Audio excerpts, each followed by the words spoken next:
नमस्कार दोस्तों, home science second में आपका स्वागत करती हूँ। आज आपके लिए आप लोगों के बताए अनुसार कि मैम सिलेबस को डिस्कस कर लीजिए। तो मैम आज हम लोगों के आपके लिए लेकर के आई हूँ टीजीटी का सिलेबस। बहुत ही छोटा सिलेबस है देखिए, और ये छोटे सिलेबस को ही आपको पढ़ना है। ज़्यादातर लोगों का फोकस टीजीटी पर है और एलटी पे है, लेकिन एलटी का सिलेबस थोड़ा बड़ा है और टीजीटी का छोटा है। और पैटर्न भी आपके जो क्वेश्चन के होते हैं वो भी अलग आते हैं। मैं क्वेश्चंस भी आपके लिए डालूंगी, ठीक है। तो ये देखिए गृह विज्ञान का है, ये क्या है सिलेबस इसका है टीजीटी, ठीक है। टीजीटी का सिलेबस है और टीजीटी में मैंने आपको बताया था कि टीजीटी में आपके लिए क्या है, इसमें आपको बीएड की ज़रूरत पड़ती है, यानी आपका बीए हो या बीएससी हो प्लस बीएड किए हो, तभी आप टीजीटी का फॉर्म डाल सकते हैं। और इसके साथ साथ एलटी में भी आपका बीए बीएससी प्लस बीएड चाहिए, यानी बीए या बीएससी हो प्लस बीएड चाहिए। जबकि मैंने आपको पीजीटी में बताया था वहाँ आपको बीएड की ज़रूरत नहीं है। तो देखिए सिलेबस भी मैं आपको डिस्कस कर रही हूँ। ये आपका टीजीटी का सिलेबस है। यहाँ पे देखिए सबसे पहले हम यहाँ पे आते हैं, जो ये आपका है ये आहार एवं पौष्टिकता, यानी आपका पौष्टिकता की संकल्पना, यानी जो हमारे पौष्टिक आहार होते हैं, पौष्टिक पोषण किसे कहते हैं, आहार किसे कहते हैं, ये इसके बारे में पूछ रहा है। और इसके बाद इसके साथ साथ आहार की संरचना, मैंने आहार की संरचना भी पढ़ाया हुआ है, वहाँ से जा कर के देख सकते हैं। और यानी हमारी कितने प्रकार के आहार होते हैं, संतुलित आहार, कुपोषित आहार, अल्प आहार, यानी कई प्रकार के जो आहार हैं, असंतुलित आहार, संतुलित आहार, ये सब चीज़ों के बारे में यहाँ पर आपको इसके अंतर्गत पढ़ना है। अब क्या भोजन, अब देखिए कार्य किसके कार्य, यानी आहार के कार्य। आहार मतलब भोजन के कार्य, ये भोजन के कार्य पूछ रहा है कि क्या होते हैं, यहाँ इसको पढ़ना है। और संतुलित आहार देखिए अलग से ही टॉपिक दे दिया गया है कि संतुलित आहार से आप क्या समझते हैं, ये भी मैंने पढ़ाया आपको। आहार वर्ग, फूड समूह जिसको बोलते हैं, फूड ग्रुप बोलते हैं जिसको, ये यहाँ पर आपका है। और ये जो फूड ग्रुप है इसमें आपको जो है काफ़ी कई प्रकार के हैं, 5 प्रकार के हैं, 7 प्रकार के हैं, 11 प्रकार के हैं, ये आपको यहाँ पे पढ़ना है। प्लस यहाँ पे देखिए एक शब्द दिया है स्रोत। स्रोत का मतलब इसके क्या क्या स्रोत होते हैं, कहाँ कहाँ से हम इसको प्राप्त कर सकते हैं। जैसे जितने फौज समूह, जैसे हमें कार्बोहाइड्रेट किसमें मिलता है, प्रोटीन किसमें मिलता है, कार्बोहाइड्रेट किसमें मिलता है, आयरन किसमें मिलता है, यानी खनिज लवण किसमें मिलता है, ये सब चीज़ें हम इसके अंतर्गत पढ़ते हैं। किसके अंतर्गत, ये आपके आहार वर्ग का वर्गीकरण के अंतर्गत इसको हम पढ़ते हैं, ठीक है। अब हम नेक्स्ट पे चलते हैं।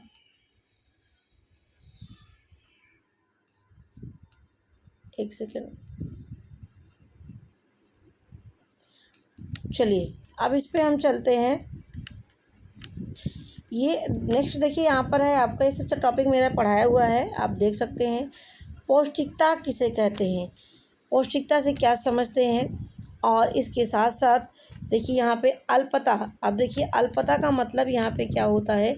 अल्पता मतलब कोई आपके जो विभिन्न प्रकार के पोषक तत्व होते हैं, यदि आप उनको नहीं लेते हैं, कार्बोहाइड्रेट संबंधी, प्रोटीन, कार्बोहाइड्रेट जितने हमारे पोषक तत्व होते हैं, इनको यदि हम नहीं लेते हैं, इससे संबंधित हमारे शरीर में रोग हो जाता है। जैसे हम फल नहीं खाते हैं तो विटामिन सी इसमें मिलता है, तो विटामिन सी की कमी से इसका भी रोग हो जाता है, विटामिन बी की कमी से बेरी रोग हो जाते हैं, विटामिन ए की कमी से रतौंधी रोग हो जाता है। यानी फल फूल सब्जियां, अनाज, इन सब चीज़ों का यदि प्रॉपर मात्रा में हम संतुलित भोजन नहीं लेते हैं तो हमें अल्पता के रोग हो जाते हैं। अल्पता का मतलब पोषक तत्वों की कमी से होने वाले रोग को ही अल्पता के रोग हैं। अब यहाँ पर आपको पढ़ना है जितने भी आपके पोषक तत्व दिए गए हैं, विटामिन, प्रोटीन, कार्बोहाइड्रेट, वसा, ठीक है, खनिज लवण, इनकी कमी से कौन कौन से रोग होते हैं, इसे ही अल्पता के रोग से अंतर्गत आते हैं। अब देखिए यहाँ पर क्या है, आहार तैयार करना, यानी देखिए यहाँ पर क्या कह रहा है, इसमें आपसे पूछ रहा है आहार आयोजन किसे कहते हैं। देखिए आहार तैयार करने का मतलब यहाँ पे क्या है कि आहार आयोजन से क्या समझते हैं आप, आहार आयोजन किसे कहते हैं, ठीक है। आहार आयोजन क्या है, आहार किसे कहते हैं, यानी जो हमारा फूड होता है, आहार आयोजन करके खाया जाए, यानी सुबह क्या है, दोपहर क्या है, शाम को क्या है, रात में क्या है, इसकी एक योजना बनती है। और योजना के अनुसार ही भोजन को यदि लिया जाता है तो हमारे अंदर पोषक तत्वों की कमी नहीं होने पाती है। तो ये किसके अंतर्गत आते हैं? आहार तैयार करना। आहार आयोजन किसे कहते हैं? ध्यान देने योग्य बातें क्या है? कौन कौन से तत्व नष्ट हो जाते हैं भोजन को, मतलब इसमें कौन कौन सी चीज़ें हमें ज़्यादा मात्रा में लेना चाहिए, ये सब चीज़ें किस में पढ़ते हैं? आहार तैयार करने में। हमारा आता है खाद्य संरक्षण। देखिए ये सब टॉपिक मैंने पढ़ाया हुआ है। अब आप घर बैठे अपनी तैयारी आप देखिए खुद कर सकते हैं। सारा टॉपिक को मैंने पढ़ाया हुआ है यहाँ पे टीजीटी से रिलेटेड। अब देखिए यहाँ पे क्या करा है, नेक्स्ट खाद्य संरक्षण। क्या है? खाद्य संरक्षण। खाद्य संरक्षण यानी भोज्य पदार्थों का संरक्षण करना कि कैसे, जैसे फूड प्रिजर्वेशन करना कैसे, कि धूप के द्वारा, ठंडी विधि के द्वारा, हिमीकरण के द्वारा, ये सब जो विधि आती है किसके अंतर्गत आती है? खाद्य संरक्षण के अंतर्गत आती है। यहाँ पर आपको इसको पढ़ना है। मिलावट कितने प्रकार की होती है, जानबूझ के की जाने वाली मिलावट और स्वयं मिल जाना, अचानक हो जाना, ये सब मिलावट के अंतर्गत आप पढ़ेंगे। किस चीज़ में क्या मिलावट की जाती है, ये सारा टॉपिक आप इसमें पढ़ेंगे।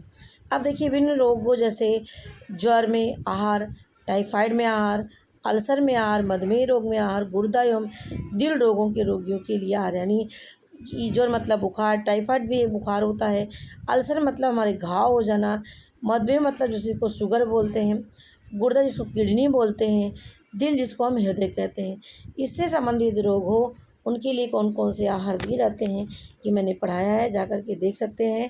और अगर जो चीज़ें नहीं समझ में आई होगी या जो टॉपिक वो भी हमें बता दीजिएगा, मैं उसको फिर से आपको पढ़ा दूँगी। ठीक है। अब देखिए नेक्स्ट यहाँ पे आता है मानव शरीर की संरचना और भोजन का पाचन। देखिए अब मानव शरीर का भी यहाँ पे टॉपिक दे दिया है, यानी यहाँ पे आपको शरीर क्रिया विज्ञान पढ़ना है। क्या पढ़ना है यहाँ पे? यहाँ पे आपको शरीर क्रिया विज्ञान पढ़ना है, फिजियोलॉजी यानी कोशिका क्या है, कोशिका की संरचना क्या है, और इसके साथ साथ जितने भी आपके तंत्र होते हैं, श्वसन तंत्र, विसर्जन तंत्र, पाचन, थोड़ा थोड़ा सबके बारे में आपको जान लेना है। क्योंकि देखिए यहाँ पर दिया है पाचन, भोजन का पाचन यानी पाचन तंत्र पढ़ना है आपको, अवशोषण, चयापचय, मेटाबॉलिज्म पढ़ना है, और इसमें सामान्य रसायन। कोई पूछे तो सामान्य रसायन क्या होते हैं? यहाँ पर आपका जो हमारे एंजाइम्स होते हैं वो हमारे सामान्य रसायन के अंतर्गत आते हैं।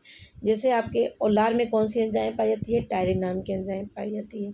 इसके साथ साथ आपके जो है अमाशय में पाए जाने वाले रेनिन, पेप्सिन, ठीक है। उसके बाद अन्य आपके हैं छोटी आंत में पाए जाने वाले ट्रिप्सिन, काइनोट्रिप्सिन, ये सब चीज़ें हैं, यानी जितने प्रकार के एंजाइम होते हैं ये सामान्य रसायन के अंतर्गत आते हैं। ठीक है। अब हम नेक्स्ट में चलते हैं। अब देखिए नेक्स्ट में हम आते हैं गृह प्रबंधन। क्या है? गृह प्रबंधन। तो गृह प्रबंधन का अर्थ क्या है ये भी मैंने पढ़ाया हुआ है। ठीक है। देखिए पाचन, अवशोषण, चयापचय सब पढ़ाया मैंने, सामान्य रसायन एंजाइम्स भी मैंने पढ़ाया हुआ है। ये सब टॉपिक हमारा कवर है आपके टीजीटी के लिए। अब यहाँ पे आपका आता है परिवार संसाधन। अब देखिए गृह प्रबंधन किसे कहते हैं, गृह प्रबंधन के चरण क्या है, आयोजन, नियंत्रण, मूल्यांकन, ये सब चीज़ें इसके अंतर्गत आप पढ़ेंगे। ये केवल अर्थ परिभाषा दिया है लेकिन इसके अंदर आपको डिटेल पढ़ना है, और ये भी मैंने पढ़ाया हुआ है। पारिवारिक संसाधन यानी कितने संसाधन होते हैं, मानवीय संसाधन, अमानवीय संसाधन के पढ़ना है, क्या मानवीय में आते हैं, क्या अमानवीय में आते हैं, ये सब भी मैंने पढ़ाया हुआ है। पारिवारिक संसाधन, पारिवारिक बजट। अब देखिए बजट भी आ गया आपका, यानी बजट किसे कहते हैं। अब बचत, समय, ऊर्जा और धन का प्रबंधन करना। देखिए ये सारे टॉपिक अलग अलग हैं, इसमें इनको आपको दे रहा है छोटे में, लेकिन आपको यहाँ पर इनको डिटेल में पढ़ना है। देखिए ये टॉपिक आपका पारिवारिक संसाधन आपके हैं, मानवीय अमानवीय पढ़ना है इसमें, और पारिवारिक बजट किसे कहते हैं, बजट कितने प्रकार के होते हैं। इसके साथ साथ यहाँ पर ये टॉपिक अलग हो जा रहा है। देखिए समय प्रबंधन, ऊर्जा यानी टाइम मैनेजमेंट, एनर्जी मैनेजमेंट और मनी मैनेजमेंट, ये आपको अलग से पढ़ना है। ये अलग टॉपिक है, काफ़ी डिटेल टॉपिक है और मैंने पढ़ाया हुआ है इसको। देखिए निर्णय लेना, नेक्स्ट टॉपिक आपका आ जाता है निर्णय लेना, इसको बोलते हैं डिसीजन मेकिंग, यानी निर्णय कैसे लिया था परिवार में, इसके चरण हैं, निर्णय कितने प्रकार के होते हैं, ये सब मैंने पढ़ाया हुआ है। ठीक है। अब आता है लक्ष्य मूल्य, यानी देखिए मूल्य लक्ष्य स्तर मैंने पढ़ाया हुआ है कि हमारे आधार होते हैं, प्रतिमान है, ठीक है, इनको पढ़ना है। लक्ष्य कितने प्रकार के हैं, मूल्य कितने प्रकार के होते हैं, स्तर कितने प्रकार के होते हैं, ये सब का एक अलग चैप्टर ही है आपका, यानी जितने यहाँ पे दे रहे हैं आपको ये सब अलग अलग चैप्टर के में है। अब आता है हमारा पारिवारिक आवश्यकता। अब देखिए आवश्यकता कितने प्रकार की है, आरामदायक, विलासिता, आवश्यक आवश्यकता, इनको आपको पढ़ना है, ठीक है। कार्य सरलीकरण, देखिए यहाँ पे कार्य सरलीकरण टॉपिक दिया गया है, वेरी वेरी इंपॉर्टेंट टॉपिक है, ये हर परीक्षा में पूछा जाने वाला टॉपिक है। क्या है आपका कार्य सरलीकरण। कार्य सरलीकरण किसे कहते हैं, कम से कम समय में अधिक से अधिक कार्यों को करना ही क्या कहलाता है, कार्य सरलीकरण कहलाता है। इसके अंतर्गत पढ़ना है कि औपचारिक टेक्निक क्या है, अनौपचारिक तकनीक क्या है, पेन पेंसिल तकनीक किसे कहते हैं, कैसे अपने हम समय को बचत कर सकते हैं, क्या क्या यहाँ पर उपकरण है आपके बचत करने के साधन कौन कौन से हैं, मिक्सी और अन्य चीज़ें हैं, ये भी आपको यहाँ पर पढ़ना है कार्य सरलीकरण के अंतर्गत। अब आते हैं बचत। अब देखिए बचत, अभी आपका पारिवारिक बजट है, बचत किसे कहते हैं, बचत कितने प्रकार के होते हैं, कहाँ कहाँ अपने पैसे को लगा सकते हैं, निवेश क्या है, शेयर मार्केट क्या है, ये सब बचत के अंतर्गत आएंगे। देखिए टॉपिक आपका बहुत छोटे में दिया गया है, इसीलिए मैं यहाँ पे सारे टॉपिक को डिटेल कर रही हूँ, जिससे आपको सारी बातें समझ में आ जाए, ठीक है। एक दो बार वीडियो देखेंगे और टॉपिक आप नोट कर लीजिएगा किस चीज़ के अंतर्गत क्या चीज़ें आएंगी, जिनको आपको डिटेल में पढ़ना है। अब देखिए यहाँ पे आंतरिक एवं बाह्य सज्जा, यानी इंटीरियर डेकोरेशन किसे कहते हैं, बाहर डेकोरेशन कहते हैं, किसे कहते हैं, ये भी बहुत ही इंपॉर्टेंट चैप्टर है, ठीक है, और ये भी अच्छे से इसको याद कर लीजिएगा। अब देखिए गृह एवं पारिवारिक यंत्र कौन कौन से होते हैं।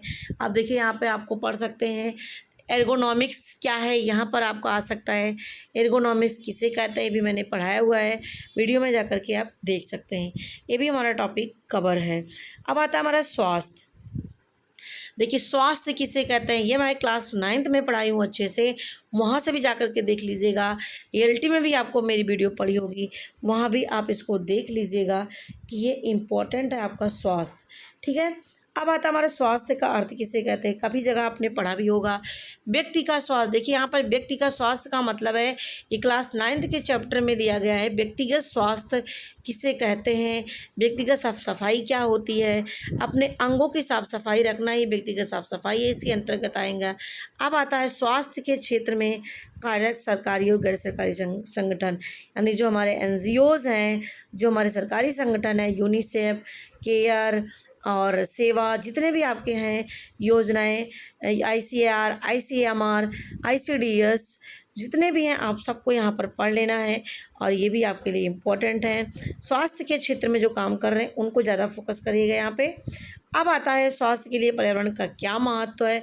मैंने पर्यावरण टॉपिक 3-4 वीडियो मैंने बहुत अच्छे से पढ़ाया है, वहाँ से आप देख ही लीजिएगा पर्यावरण क्या है, किसे कहते हैं, कितने प्रकार के होते हैं, और कौन कौन सी योजनाएं चल रही हैं, क्या क्या चीज़ें, सारी चीज़ें मैंने यहाँ पर डिटेल किया, वहाँ से जाकर के आप देख सकते हैं। अब पर्यावरण प्रदूषण कितने प्रकार के भी मैंने पढ़ाया है। जल और वायु से होने वाले रोग क्या हैं, ये भी मैंने आपको पढ़ाया है। आप क्लास 9th की वीडियो में जा सकते हैं, 10th की वीडियो में देख जा सकते हैं, वहाँ पर आपको मिलेंगे। अब है प्राथमिक स्वास्थ्य, यानी प्राथमिक चिकित्सा किसे कहते हैं, यानी घर पे डॉक्टर के आने से पहले जो इलाज किया जाता है वही आपका प्राथमिक चिकित्सा होती है। इसके अंतर्गत आपको पढ़ना है, और इसमें भी आपको पढ़ना है कि प्राथमिक चिकित्सा के क्या गुण होते हैं, और क्या क्या चीज़ें फर्स्ट एड बॉक्स में रखा जाता है, किन किन बातों का ध्यान प्राथमिक चिकित्सक रखता है, एक रोगी के लिए क्या क्या चीज़ें होनी चाहिए, रोगी से संबंधित भी चीज़ें पढ़ना है, और फर्स्ट एड बॉक्स के बारे में पढ़ना क्या है, और जो चिकित्सक होता है प्राथमिक, इसके क्या क्या गुण होने चाहिए, ये सब चीज़ें भी आपको इसमें पढ़ना है, जो मैंने पढ़ाया हुआ है। अब आता है हमारा पारिवारिक सामान्य दुर्घटनाएँ क्या है। अब देखिए सामान्य दुर्घटनाएं जैसे लू लगना, कट जाना, जल जाना, या आपके सांप काट लेना, कुछ जहर कुछ खा लेना, ये सब छोटी छोटी जो चीज़ें होती रहती हैं घर में, इनसे कैसे आप बच सकते हैं, क्या क्या इलाज आप घर पे कर सकते हैं, ये सब इसके अंतर्गत आएगा। ये आपको क्लास 9th के चैप्टर में, ये जितना पॉइंट यहाँ पे आपको स्वास्थ्य का दिया है, ये सब आपको किसमें मिल जाएंगे, ये सब आपको क्लास 9th के चैप्टर में मिलेंगे, ठीक है। और 10th में जो मैंने वीडियो बनाया वहाँ से भी जा कर के आप देख सकते हैं। अब आता है हमारा बाल विकास। देखिए बाल विकास में भी आपको पढ़ना है कि सबसे पहले वृद्धि क्या है। देखिए इसमें क्या पढ़ना है, वृद्धि क्या है, विकास क्या है, और वृद्धि किसे कहते हैं, विकास किसे कहते हैं, विकास के क्या सिद्धांत हैं, वृद्धि और विकास में क्या अंतर है, प्लस वृद्धि की परिभाषा किसने किसने दिया है, विकास की परिभाषा किसने किसने दिया है, ठीक है, कौन सी इम्पोर्टेंट परिभाषा है जो कई बार रिपीट हुए हैं, ये सब चीज़ें इसके अंतर्गत आपके आएंगी बच्चों की वृद्धि और विकास के अंतर्गत।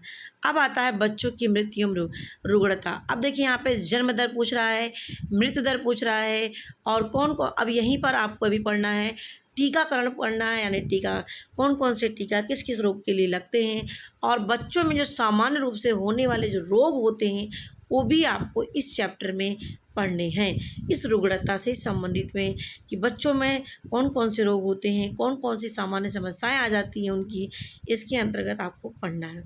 अब आता है विद्यालय स्वास्थ्य, भी मैंने पढ़ाया हुआ है। यहाँ पे विवाह कितने प्रकार के मैंने पढ़ाया है, परिवार कितने प्रकार के होते हैं, ये सब आप हमारी वीडियो में जा कर के देख सकते हैं। इसीलिए मैंने कहा आप इस चैनल से जुड़ करके घर बैठे अपनी तैयारी अच्छे से कर सकते हैं और अपनी सीट रिजर्व कर सकते हैं, जैसे और भी हमारे स्टूडेंट, हमारे फ्रेंड्स कर चुके हैं। अब आता है हमारा वस्त्र एवं सिले कपड़े। अब देखिए यहाँ पे वस्त्र विज्ञान संबंधित क्वेश्चन आ रहा है कि अब देखिए यहाँ पर वस्त्र, यहाँ पे वस्त्र दिया है, यहाँ पे वस्त्र नहीं होगा, यहाँ पे वस्त्र होगा, प्लस रेशे किसे कहते हैं, रेशे क्या होते हैं, रेशे के क्या गुण होने चाहिए, रेशे कितने प्रकार के होते हैं, और रसायन का मतलब होता है किन किन केमिकल को मिला करके बना होता है, यानी कॉटन में क्या होता है, और इसके साथ साथ वूलन में कौन से केमिकल्स होते हैं, और अन्य जो हमारे सिंथेटिक फाइबर होते हैं उनमें कौन कौन से रेशे किस प्रकार के बने होते हैं, ये सारी चीज़ें आपको इसके अंतर्गत पढ़ना है। ठीक है, परिधान की बनावट और उसकी सजावट।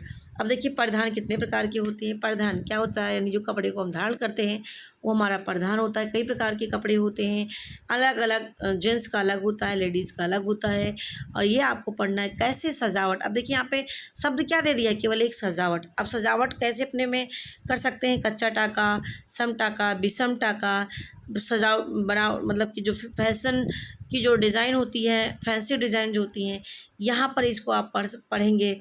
इसके साथ साथ कौन से कपड़े में बुनाई कितने प्रकार की होती है, और इसके साथ साथ धुलाई, यानी ये सब चीज़ें आपकी देखिए टॉपिक यहाँ पर आएंगे। थोड़ा डिटेल में दिया है, बहुत छोटे में, लेकिन आपको यहाँ पर डिटेल में इसको पढ़ना है। अब है वस्त्रों की रंगाइयों, क्योंकि क्या होता है कि हम लोग जान नहीं पाते हैं कि किसके अंतर्गत क्या पढ़ना है। ऐसे आप ही की तरह हम भी कंफ्यूज रहते थे कि हम इसमें तो बड़ा छोटा सिलेबस दिखता है, लेकिन इसमें तो काफ़ी चीज़ें आ जाती हैं। तो बिल्कुल थोड़ा चीज़ें हैं ज़्यादा इसमें भी, तो थोड़ा थोड़ा आप करते जाएंगे, टॉपिक वाइज पढ़ते जाएंगे तो चीज़ें आसान लगेंगी। काफ़ी टॉपिक है जो आप इसमें से पढ़े भी होंगे। अब देखिए यहाँ पे आता है विभिन्न अवसर और विभिन्न मौसमों में, ये भी आपका बहुत छोटा चैप्टर है, ये आपको छोटे बच्चों की किताबों में भी पढ़ सकते हैं, आप 9th-10th में पढ़ सकते हैं कि किन मौसम में कौन से कपड़े पहनने चाहिए, किस कलर के पहनने चाहिए। और इसके साथ साथ यहाँ पे परिधान के अंतर्गत ये भी जान लीजिए कि किस प्रकार की लड़कियों को कौन से कपड़े पहनने हैं, यानी मोटे को, पतले को, छोटे को, दुबले को, ये सब चीज़ें अलग अलग परिधान हैं, ये अंतर्गत आप इसको पढ़ सकते हैं, और मैंने वीडियो बनाया भी हुआ है ये सब चीज़ों पर भी। ठीक है, अब लास्ट हमारा पॉइंट आता है प्रसार शिक्षा। अब यहाँ पे केवल आपका देखिए प्रसार शिक्षा शब्द कहीं नहीं दिख रहा है, लेकिन यहाँ पे आपको सबसे पहले पढ़ना है प्रसार शिक्षा किसे कहते हैं, और प्रसार शिक्षा की क्या परिभाषा है, प्रसार शिक्षा कितने प्रकार की होती है, ये इसके इतिहास क्या, यानी कहाँ से इसकी शुरुआत हुई, और गृह विज्ञान के कितने क्षेत्र होते हैं, यानी जो आपके 5 ब्रांच होते हैं गृह विज्ञान के, ये आपको इसके अंतर्गत पढ़ना है। किसके अंतर्गत, ये आपके गृह विज्ञान के क्षेत्र से। देखिए यहाँ पे भी शाखाएं पूछ रहा है ना, तो यही है आपका जो 5 क्षेत्र हैं, आपको मैंने पढ़ाया भी है इसके पहले। आहार एवं पोषण विज्ञान, वस्त्र विज्ञान, और इसके साथ साथ बाल विकास, और वस्त्र विज्ञान एवं परिधान, प्रसार शिक्षा, ये 5 ब्रांच प्लस आपके जो साइंस के पोर्शन हैं, ये आपके क्या आते हैं, यही आपके मुख्य रूप से क्षेत्र होते हैं। नेक्स्ट में हम आते हैं कि क्या क्या संबंध होता है अन्य शाखाओं से, ये भी आप यहाँ पे देख सकते हैं, यानी न्यूट्रिशन का क्या संबंध है, अन्य विषयों से प्रसार शिक्षा का क्या संबंध है, न्यूट्रिशन से, बाल विकास का क्या संबंध है प्रसार शिक्षा से, ये सब चीज़ें इसके अंतर्गत आप पढ़ेंगे। अब प्रसार शिक्षा की आवश्यकता क्यों पड़ी? क्योंकि लोग जागरूक, गांव में अधिकांश संख्या रहती थी और उन जो लोग काम कर रहे होते हैं उनको और शिक्षित प्रेरित करें, जिससे ज़्यादा इसका लाभ ले सकें, ये इसके अंतर्गत आएगा। अब देखिए यहाँ पे गृह विज्ञान के यहाँ पे विषय पूछ रहा है, इसका क्षेत्र कितने हैं, क्या गृह विज्ञान प्रसार शिक्षा के क्या दर्शन है, और इसमें कौन कौन सी टीचिंग मेथड होते हैं, यानी audio aids, video aids, audio video aids, अन्य डिजिटल जो है सामग्री होती हैं जिनका उपयोग करके अपनी बातों को लोगों तक पहुंचा सकते हैं। और नेक्स्ट हमारा आता है सामुदायिक विकास, यानी कम्युनिटी डेवलपमेंट, जो अपने आप में बहुत ही ब्रॉड है। सामुदायिक विकास किसे कहते हैं और सामुदायिक विकास कितने प्रकार के होते हैं, कहाँ पर इसकी शुरुआत हुई है, क्या क्या चीज़ें इसके अंतर्गत आते हैं, क्या काम ये करता है, ये सब चीज़ें हम किस में पढ़ सकते हैं, सामुदायिक विकास के अंतर्गत। तो आशा करती हूँ हमारी वीडियो आपको अच्छी लगी होगी, काफ़ी आपको हेल्प मिलेगा, और इसकी पीडीएफ मैं आपको टेलीग्राम पर डाल दूँगी, वहाँ से आप डाउनलोड कर लीजिएगा, वहाँ से सेव कर लीजिएगा। यही इतने ही आपको टीजीटी में पढ़ना है, और टीजीटी या एलटी में पूछा जाए तो मेरे अनुसार आपका एलटी बेस्ट है, और एलटी में आपके जो हैं प्रमोशन भी हैं और काफ़ी सुविधाएं भी मिलती हैं, तो ये सब भी है। तो इसीलिए इसमें पढ़ते रहिए, और इसके साथ पॉसिबिलिटी हो तो एलटी पर भी ध्यान दीजिए। तो मेरी वीडियो देखने के लिए आपको बहुत बहुत धन्यवाद। कमेंट में बताइएगा ये वीडियो आपको कैसे लगी, आपके लिए हेल्पफुल थी कि नहीं थी, इसमें और क्या परिवर्तन होना चाहिए, ये सब हमें कमेंट में बताइएगा। मेरी वीडियो देखने के लिए आपको बहुत बहुत धन्यवाद।